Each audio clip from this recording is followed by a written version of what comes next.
नमस्कार, जय हिंद दोस्तों। स्वागत है आपका एक नए वीडियो में। Welcome to Learn Smart Edu channel. मेरा नाम है अंशुमन सरकार। दोस्तों, टाइटल से तो आपको पता चल गया होगा। जी हाँ दोस्तों, बांग्लादेश कब तक भारत विरोधी दुष्प्रचार जारी रख पाएगा, ये उसको भी सोचना चाहिए कि अपने लोगों को कितना वो गुमराह करके रखेगा और भारत विरोधी दुष्प्रचार करके जो अपना जो मेन मुद्दा है, जो संकट है बांग्लादेश के भीतर, उससे ध्यान भटका के रख सकता है अपने लोगों को। ये इंटरिम गवर्नमेंट जो बना है, मोहम्मद यूनिस उसका चीफ एडवाइज़र बना हुआ है। अब पिछले वीडियो में अगर आपने देखा होगा, मैंने पूरा मोहम्मद यूनिस के बारे में डिटेल में बता दिया है कि उसके कनेक्शंस कहाँ कहाँ किसके साथ है, कैसे अमेरिकन्स इन्वॉल्व में उसको बिठाने में। अगर आपने वीडियो नहीं देखा है तो मैंने डिस्क्रिप्शन में नीचे लिंक दे रखा है, आप प्लीज़ उस वीडियो को देख लीजिए। आपको पूरा जो है मोहम्मद यूनिस के बारे में डिटेल में पता चल जाएगा। अब हम बात करेंगे अभी प्रेजेंट जो सिचुएशन है बांग्लादेश में, वो क्या है। अब बांग्लादेश का हालत ऐसा है जैसे कि बोलते हैं ना, हेडलेस चिकन जैसे वो है। मतलब उसका ना आगे है ना पीछे, ना दाएं है ना बाएं है। वो जैसे कि एक घबराया हुआ जो अव्यवस्थित ढंग से इधर उधर भाग रहा है। और अर्थशास्त्री है मोहम्मद यूनिस, वो देश चला रहा है। उसको क्या लगा था, मुझे तो मिल गया है ये देश चलाना है और मैं इतना बड़ा इकोनॉमिस्ट हूँ, मुझे नोबेल प्राइज मिला है। एक ग्रामीण बैंक चलाता था, उसको लगा था कि जैसे ही एक प्राइवेट कंपनी चलाता था वो, उसी तरह से वो देश चला सकता है। थोड़े ना उसको पता था कि देश चलाना इतने छोटी सी बात नहीं है। लेकिन जैसे कि मुफ्त में मिली गद्दी, बैठ गया। अब मोहम्मद यूनिस जो है, उसका जो भारत विरोधी जो गतिविधियां वो पहले से ही था। वो शेख हसीना का जो रिजीम जो चेंज हुआ, जैसे कि प्रोटेस्ट शुरू हुए और फिर तख्ता पलट हुआ, उसके पीछे की कहानी में यूनिस का बड़ा हाथ है। उसके अलावा अगर आप गौर करेंगे, वो जब फ्रांस में था, तख्ता पलट से पहले वो फ्रांस में बैठा हुआ था, तो वहां से उसने शुरू कर दी थी भारत विरोधी जो बयानबाजी करना। अगर आपको याद होगा, वो फ्रांस में बैठा हुआ था। फ्रांस में कर क्या रहा था, जब मैंने थोड़ी सी रिसर्च करी तो मुझे और बहुत सारी चीजें उसके बारे में पता चली। तो आइए जानते हैं पहले वो क्या था। मोहम्मद यूनिस का जो फ्रांस के साथ कनेक्शन है, आज का नहीं है ये। मैं अगर आपको बताऊं, 2016 से उसका कनेक्शन है। 2016 से कैसे कनेक्शन है, 2014 में जो पहले डिप्टी मेयर हुआ करती थी पेरिस सिटी की, वो बनी 2014 में मेयर ऑफ पेरिस। पेरिस का मेयर बनी, उनका नाम है एन हिडेल्गो। 2016 में उन्होंने, जब पेरिस सिटी ने बिड किया हुआ था ओलंपिक गेम्स के लिए, तब उन्होंने मोहम्मद यूनिस को इनवाइट किया हुआ था डिनर पार्टी में उस बिडिंग के दौरान। तो वो कनेक्शन यूनिस का तब से है। और एक मैं आपको बात बताता हूँ, ये जो इनका जो कॉमन जो है कनेक्शन है, ये क्लिंटन से। ये जो एन हिडेल्गो है, इनका भी बड़ी अच्छी दोस्ती है हिलेरी क्लिंटन के साथ। और आपको तो पिछला वीडियो अगर आपने देखा होगा, मैंने तो पूरा डिटेल में बताया हुआ है। जो मोहम्मद यूनिस का भी कनेक्शन है क्लिंटन के साथ, बिल क्लिंटन और हिलेरी क्लिंटन के साथ। तो ये एक ट्रायम्विरेट है। इनका जो है खिचड़ी बहुत दिनों से पक रही है, क्योंकि ना ये जो एन हिडेल्गो है, ये समर्थन करती थी हिलेरी क्लिंटन जब प्रेसिडेंसी के लिए खड़ी हुई थी अमेरिका में, वो तब भी उन्हीं को सपोर्ट करती। तो और एक चीज़ खुलासे में आया है कि ये रिसर्च करने के दौरान ही मुझे पता चला कि ये जो ओलंपिक्स गेम्स में जो पेरिस के अंदर जो कंस्ट्रक्शन का काम चल रहा था, टेंडर एक कंपनी को दिया गया है। उस कंपनी का नाम है लाफार्ज।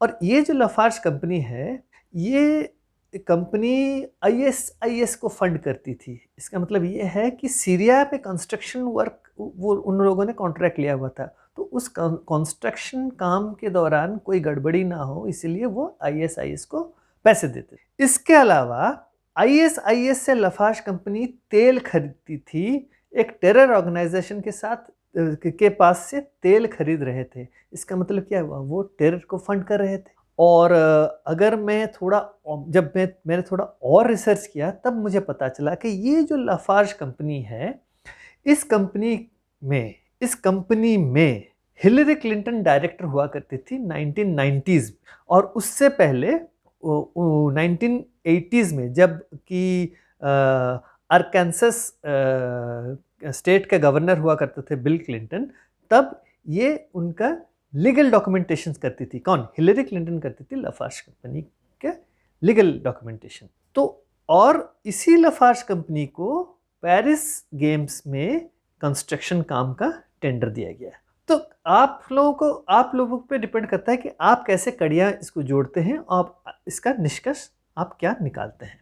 अभी हम बात करेंगे हाल में जो हो रहा है बांग्लादेश में। वो तो मैंने संक्षिप्त में बता दिया, क्योंकि ना पिछले वीडियो में मैंने जो बताया था उसके आगे ये सारी चीज़ें मुझे पता चली, इसलिए मैंने आपके साथ शेयर किया हुआ है। अब हम बात करते हैं बांग्लादेश में अब क्या हो रहा है, at present what's happening in Bangladesh. दोस्तों, ये भारत विरोधी आग को भड़का कौन रहा है बांग्लादेश के भीतर? इंटरिम गवर्नमेंट तो बन चुका है, उसके भीतर अगर आप गौर करेंगे, उनमें 3 ऐसे इंसान हैं जो कि बढ़ चढ़ के भारत विरोधी जो कारनामे को अंजाम दे रहे हैं। 3 लोग कौन कौन हैं? एक है आसिफ नजरुल, ये लॉ डिपार्टमेंट का ये प्रोफेसर है यूनिवर्सिटी ऑफ ढाका में। अब वो बना बैठा है advisor for law, justice and parliamentary affairs. ये समझ लीजिए लॉ, जस्टिस और पार्लियामेंट्री अफेयर्स का मिनिस्टर ही है। ये हो गया। ये 54 साल का आदमी है, ये प्रोफेसर है ढाका यूनिवर्सिटी में। उसके अलावा 2 और है। ये 2 कौन है? 2 नमूने जिसे बोलते हैं ना, वही है वो। एक है मोहम्मद नाहिद इस्लाम, उसका जो उम्र है 25-26 साल का है, वो है advisor to information and broadcasting department, जो बोल सकते हैं इंफॉर्मेशन एंड ब्रॉडकास्टिंग मिनिस्टर। उसके अलावा उसका एक जोड़ीदार है, एक दोस्त है, उसका नाम है आसिफ महमूद। वो भी वही 25-26 साल का है, और वो बना बैठा है यूथ एंड स्पोर्ट्स डिपार्टमेंट का मंत्री। ये जो है, ये जैसे कि ये आसिफ नजरुल जो है, ये प्रोफेसर है, उसके ये 2 चेले हैं, और यही दो जो है, इस ये आसिफ मोहम्मद को छोड़ दीजिए, लेकिन ये जो नाहिद इस्लाम है, ये सबसे ज़्यादा भारत विरोधी भड़काऊ जो है स्टेटमेंट्स देता है और लोगों को भड़काता है भारत के खिलाफ। अब उसने जब आपको तो पता ही है, त्रिपुरा में फ्लड्स हो गए थे, बहुत सारे यहाँ जान माल का भी नुकसान हुआ है। तो उसी तरह से क्या हुआ, नदी में जब बाढ़ आती है, हम क्या रोक के रख सकते हैं? अपने आप ही इट्स नेचर, अपने आप ही। हाँ, उनका कहना था कि भारत ने डैम्स के गेट खोल दिए इसलिए। भाई, इतनी बारिश हुई थी कि डैम भी ओवरफ्लो करके पानी चला गया था। तो अगर आप गेट्स नहीं खोलोगे तो अल्टीमेटली क्या होगा, डैम टूट जाएगा। अगर डैम टूट जाता तो पूरी जो लो लाइंग जो भी एरियाज है बांग्लादेश में, वो सारे खत्म हो जाते। तो भारत ने कोशिश करी थी, जब तक रोकने की रोकी थी, और धीरे धीरे पानी छोड़ा था। तो भारत में भी नुकसान हुआ है, त्रिपुरा में भी नुकसान हुआ है, और बांग्लादेश में नुकसान। तो जब ये बात हुई कि जब पानी निकला त्रिपुरा की ओर से बांग्लादेश की ओर और बाढ़ आ गई, तो इसी नाहिद इस्लाम ने कहा कि भारत ने जानबूझ के डैम के गेट्स खोल दिए और बांग्लादेश में बाढ़ हो गया। लोगों को इसने भड़काना शुरू कर दिया। इतना ही नहीं, उसने एक फेसबुक में पोस्ट लिखा था। उसमें क्या लिखा था, उसने एक कोट किया था। उनके बांग्लादेश में एक पुराना एक मौलाना, एक लीडर, पॉलिटिकल लीडर हुआ करता था, उसका नाम था मौलाना अब्दुल हमीद खान भशानी। उसका कोट ये है कि the generation that understands India as our enemy is made of the best children of the nation. इसका मतलब ये है कि जो लोग जानते हैं कि भारत सबसे बड़ा दुश्मन है बांग्लादेश का, वही सच्चे बच्चे हैं बांग्लादेश के। कितना बड़ा भड़काऊ ये उसका पोस्ट था। तो ये जो है, इसने चिंगारी हर रोज ये लगाता है, चिंगारी, भारत विरोधी चिंगारी। इसके अलावा उसका जो गुरु है आसिफ नजरुल, वो तो उसके he is the torch bearer, वो दिशा दिखाता है, और ये लोग नाचते रहते हैं, जैसे कि बंदर नचाता है, वैसे ही कर रहा है ये। तो ये जो है यूनिवर्सिटी स्टूडेंट्स को यही कंट्रोल कर रहे हैं और सड़कों में उतार रहे हैं यही लोग। उसके अलावा ये जो अभी मैंने एक हमारे यहाँ इंडिया के एक वेब पोर्टल है द प्रिंट, उसमें पब्लिश हुआ है आर्टिकल, मैंने पढ़ा है, उसके हेडलाइन सुनिए आप। On Dhaka streets palpable anger toward India for sheltering Hasina acting superior. भाई किस तरह से हम सुपीरियर हुए? अगर सुपीरियर भी तुम लोग मानते हो, हाँ हम सुपीरियर है, क्यों नहीं है हम सुपीरियर? भाई हमने तुम्हें एक देश बना के दिया है, अगर हम चाहते तो उस देश को हमारे साथ मर्ज कर सकते थे, फिर भी हमने दिया था ना देश बना के। तो उसी आर्टिकल के भीतर मैं कोट कर रहा हूँ, एक बांग्लादेशी जो है, एक रिटायर्ड प्राइवेट सेक्टर एम्प्लॉय ने क्या कहा है सुनिए। Don't tell people you are an Indian journalist, you would not return in one piece.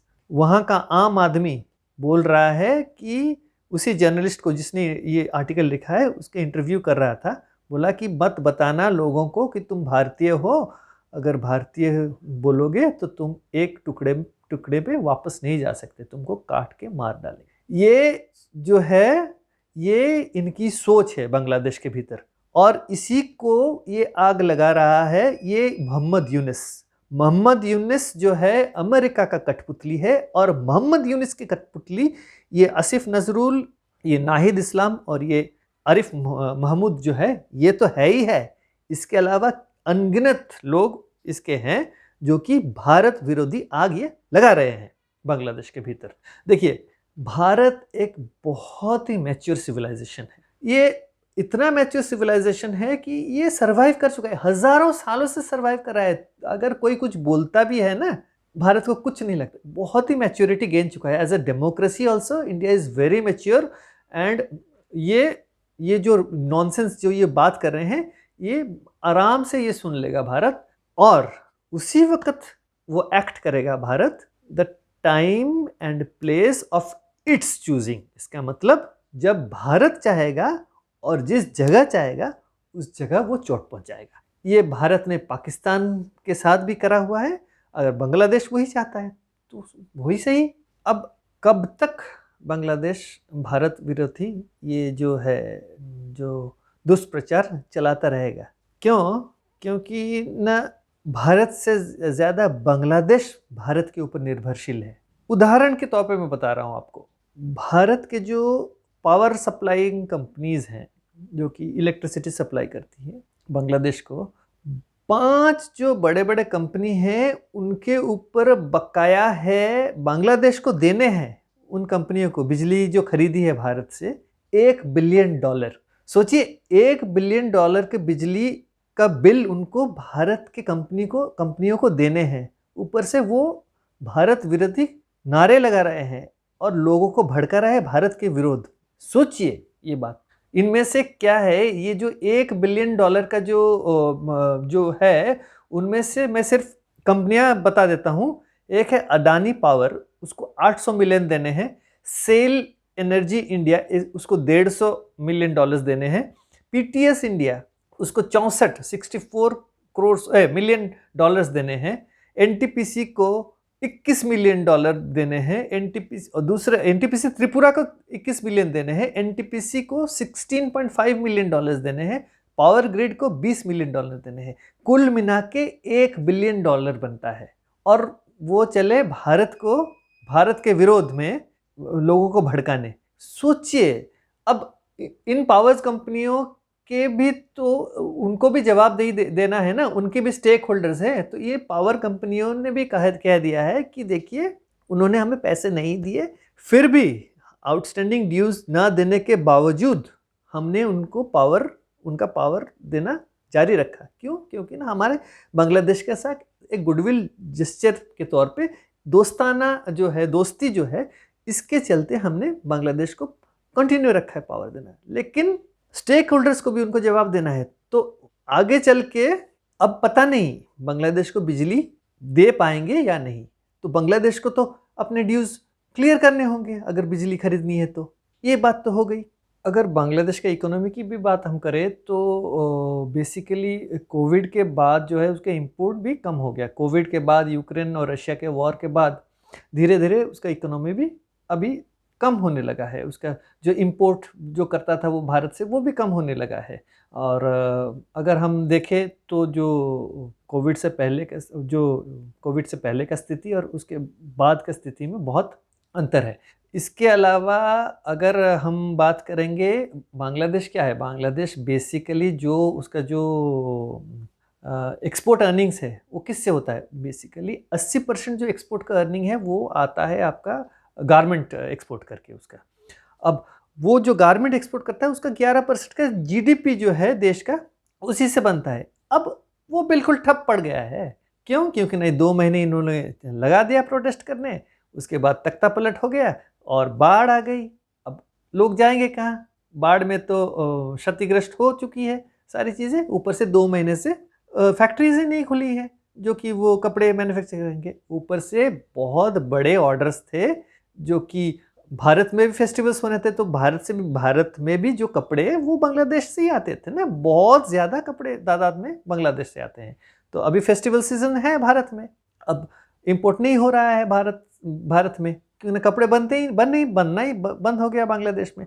उसके अलावा क्रिसमस के लिए कपड़े बनते थे तो वो भी बिकती थी बहुत ज़्यादा ग्लोबली, वो भी बंद है अभी। तो अनुमान कर रहे हैं ये जो उनके गारमेंट मैन्युफैक्चरर्स की कम से कम 6,500 करोड़ टाका, जो बांग्लादेशी जो करेंसी है टाका, या हम बोल सकते हैं 6,500 करोड़ टाका या 4,500 करोड़, जो भारतीय एक्सचेंज रेट में अगर भारतीय मूल्य रुपए के में लगाया जाए तो 4,500 करोड़ का नुकसान उनको उठाना पड़ेगा।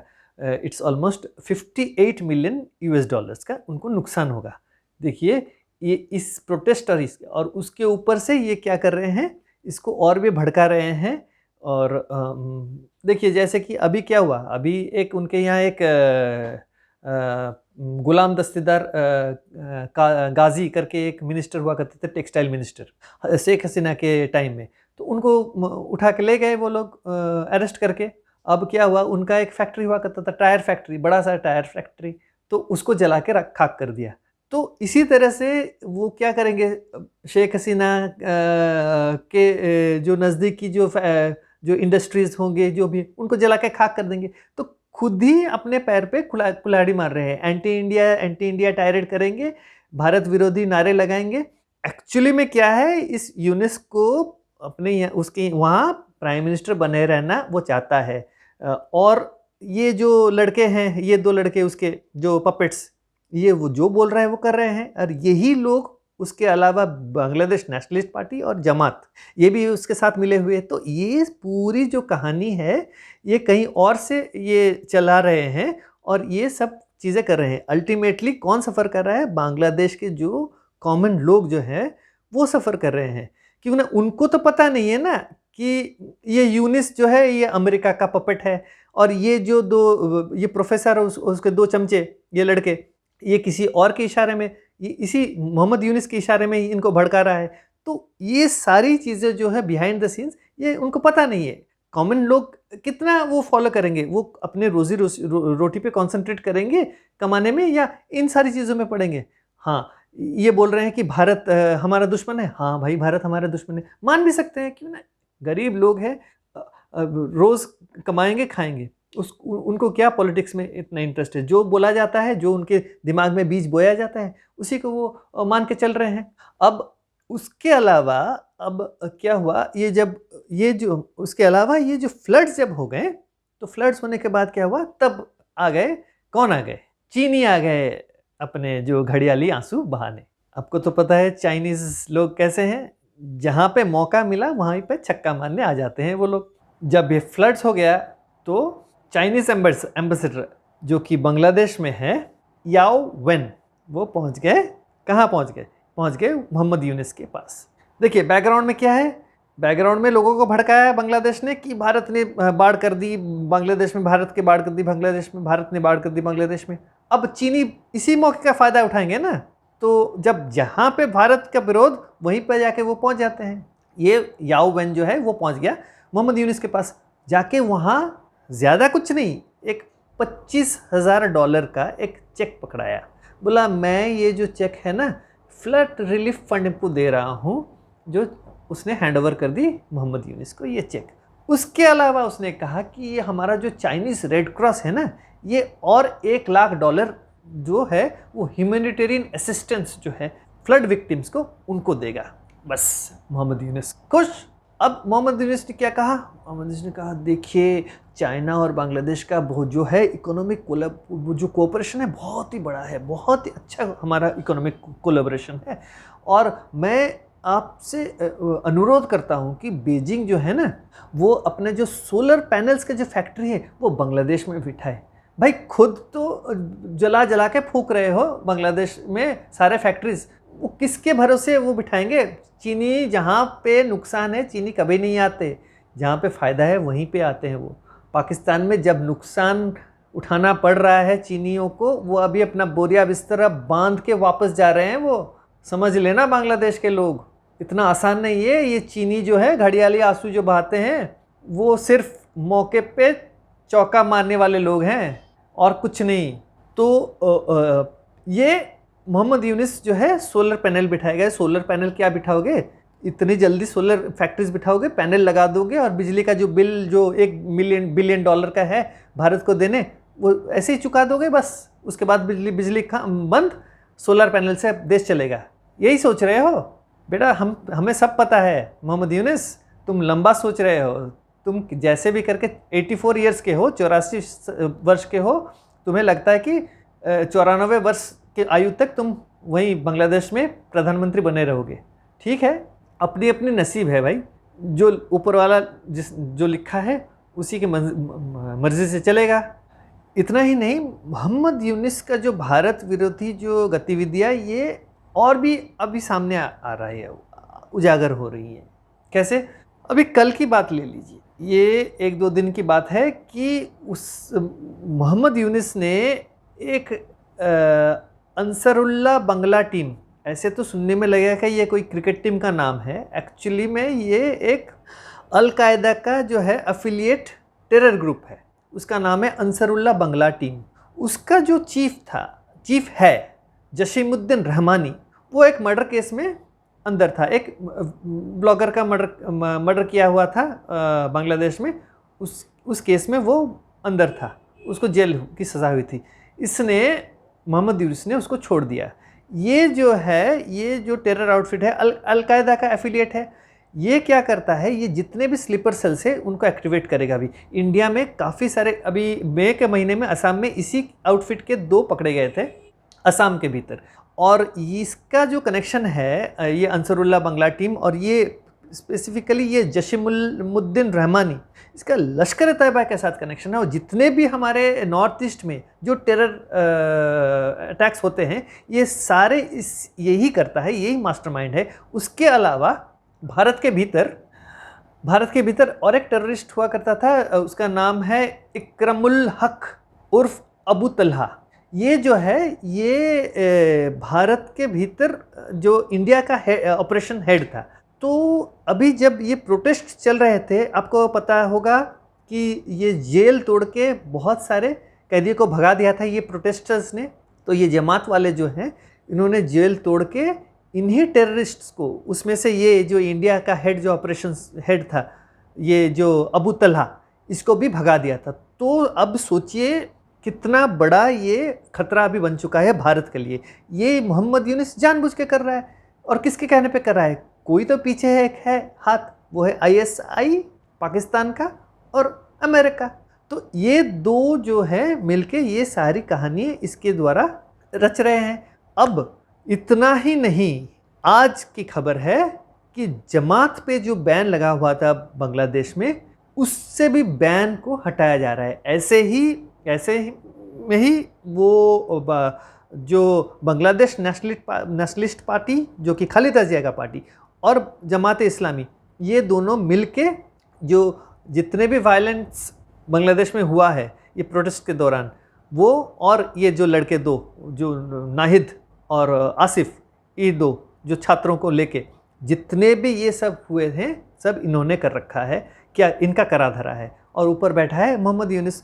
मोहम्मद यूनिस का ये प्लान हो सकता है कि देखिए अमेरिका अमेरिका को अभी कोई प्रॉब्लम नहीं है। उस शेख हसीना डेमोक्रेटिकली इलेक्ट होके प्राइम मिनिस्टर बनी थी, लेकिन उसको उनका इलेक्शंस को वो इलीगल मानते थे। अब ये आदमी मोहम्मद यूनिस एक इंटरिम गवर्नमेंट का हेड बना हुआ है और जितने भी अनाप शनाप डिसीशंस ले रहा है, इसमें कोई कुछ नहीं बोल रहा है, दुनिया चुप है। क्यों? क्योंकि ना Muhammad Yunus belongs to the woke and left liberals. कोई कुछ नहीं बोलेगा इसके विरोध में। ये हिंदुओं को मार काट के बांग्लादेश में क्या कर दिया है, सारे चुप बैठे हैं। क्यों? क्योंकि ना वोक है ये, वोक लेफ्ट लिबरल है ये मोहम्मद यूनिस। ऊपर से मैंने बता भी दिया है कि फ्रांस में क्या कर रहा था बैठ के, तो वहाँ पे भी शायद बड़ी मीटिंगें हुई थी जब ये गया था ओलंपिक गेम्स के दौरान। ये एडवाइज़र था ना पेरिस सिटी का मेयर का। तो बहुत सारी चीज़ें हैं भाई। ये आदमी है क्या चीज़ जो ये बड़े बड़े देशों में एडवाइज़र बन रहा है। पता है आपको 2026 में जो विंटर ओलंपिक्स होने वाले हैं उसका भी एडवाइज़र ये मोहम्मद यूनिस बना हुआ है। ये है क्या चीज़ जो इतना बड़ा एडवाइज़र बना पड़ता है। अपने देश को खुद को चला नहीं सकता, अपना देश चला नहीं सकता है, इसीलिए एंटी इंडिया टायरेड एक बना के रखा हुआ है कि ये चलता रहे, मैं आराम से गद्दी में बैठा रहूं। कुछ तो कर नहीं रहा है। इकोनॉमी को वापस कैसे लाए बांग्लादेश में वो नहीं है, पीस कैसे आए वो नहीं है, टेररिस्टों को छोड़ रहा है, ये सारी चीज़ों में वो लगा हुआ है। इसका मतलब अब भी ये चाहता ही नहीं कि बांग्लादेश में शांति बहाल हो। इससे क्या होगा, ये लंबा चलेगा, ये गद्दी पे बैठा रहेगा, ना इलेक्शन ना कुछ, ऐसे ही बैठा रहेगा, मिलिट्री के बैकिंग से ये गवर्नमेंट को चलाता रहेगा। तो दोस्तों, जैसे कि मैंने आपको सारी बातें तो बता ही दी हैं कि ये बांग्लादेश कब तक ये एंटी इंडिया जो टायरेड है, जो भारत विरोधी दुष्प्रचार जिसे बोलते हैं, कब तक चलाते रहेगा वो देखने वाली बात है। और भारत का जो पेशेंस है उसका भी अभी टेस्ट है। सब्र का बांध कब टूटेगा वो भी हमें देखना है कि भारत के सब्र का बांध अगर टूट गया, भाई 20-22 टेररिस्ट जो पाकिस्तान के भीतर पता नहीं किसी ने ख़त्म कर दिया उन लोगों को, तो भारत का जो सब्र का बांध है ना उसको ज़्यादा टेस्ट नहीं करना चाहिए। बहुत भारत में पेशेंस है और India knows when and how to act. तो इसके साथ मैं इस वीडियो को यहीं पे समाप्त करता हूँ। वीडियो अगर अच्छा लगा है तो प्लीज़ वीडियो को ज़रूर लाइक करें और चैनल को सब्सक्राइब करना ना भूलें। अगले वीडियो तक नमस्कार।